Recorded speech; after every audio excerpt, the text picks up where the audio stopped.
त्याच्याबद्दल तुमचे सर्वांचे मी खूप खूप आभार मानते. समोरच सुंदर अशी प्रभू रामाची, सीते मातेची आणि लक्ष्मणाची, हनुमानाची मूर्ती आहे, त्यालाही नतमस्तक होते. मी त्या कलेक्शन होण्याच्या दिवशी शब्द दिला होता की कोणतंही मंदिर आपल्याला बनवायचं असेल, पुण्यश्लोक अहिल्यादेवी माझा आदर्श आहे की त्यांनी खूप मंदिराचा जीर्णोद्धार केला, महादेवाच्या परमभक्त होत्या. पण मला नेहमी असं वाटतं की या कलियुगामध्ये जे काही करायचं त्याच्यामध्ये थोडंसं स्वतःचं योगदान आल्याशिवाय तुम्हाला वाटणार नाही की हा आमचं आहे. मी म्हटलं तुम्ही सुरुवात करा, पुढे शेवट मी करेन. आणि मी जो शब्द दिला होता 10 लाख रुपयाचा खासदार फंड,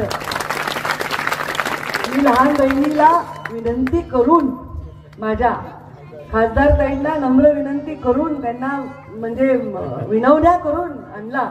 आणि हे तुम्हाला मी समर्पण प्रभू रामाच्या चरणी हे 10 लाख रुपयाचं फंडाचं पत्र मी तुम्हाला सर्वांना समर्पण करते.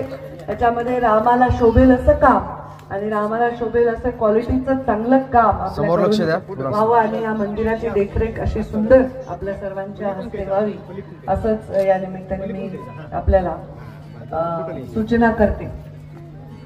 आणि हा विचार करता करता मला खूप घाईवरून येत होतं. आपलं रांगणारं लेकरू बघितलं, आईला कसं उमळून येतं तसं मला वाटत होतं. का माहितीये, मी विचार करत होते की आपल्या आई, सावत्र आईने आपल्या वडिलाला जे वचन मागितलं ते वचन पूर्ण करण्यासाठी कोवळ्या सुकुमार रामाने वनवास पत्करला.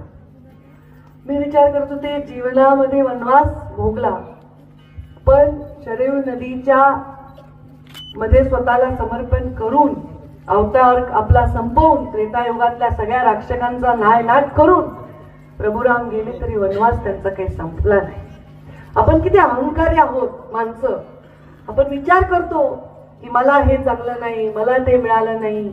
घरामध्ये सुद्धा बायका म्हणतात ती मोठ्या सुनेलाच जास्त माया करते सासू. भावाला पण वाटतं आपल्या आई आपल्या दुसऱ्या भावाला माया करते. आपल्याला 4 लोकांचं कुटुंब असेल तरी आपल्याला वाटतं एकमेकांवर कमी जास्त प्रेम आहे. प्रभू रामाचं जीवन मी विचार करते की अवतार कार्य स्वतःचं कर्तव्य पूर्ण करून संपल्यावर देखील त्यांचा वनवास काही संपला नाही. किती 500 वर्ष लागले या लढाईला संपूर्णतेकडे जाण्यासाठी.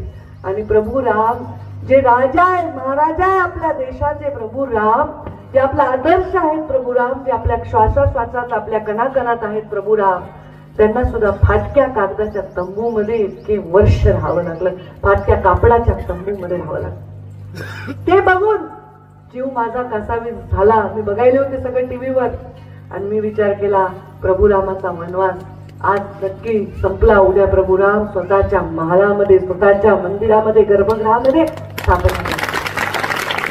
किती मोठी ही गोष्ट आहे. माझ्या जीवनामध्ये, मला वाटतं आपल्या जीवनामध्ये, आपल्या सर्वांच्या, आपल्या संस्कृतीमध्ये राम आणि कृष्णाचा आदर्श आपण कोणत्याही काळात योग्य, कोणत्याही काळात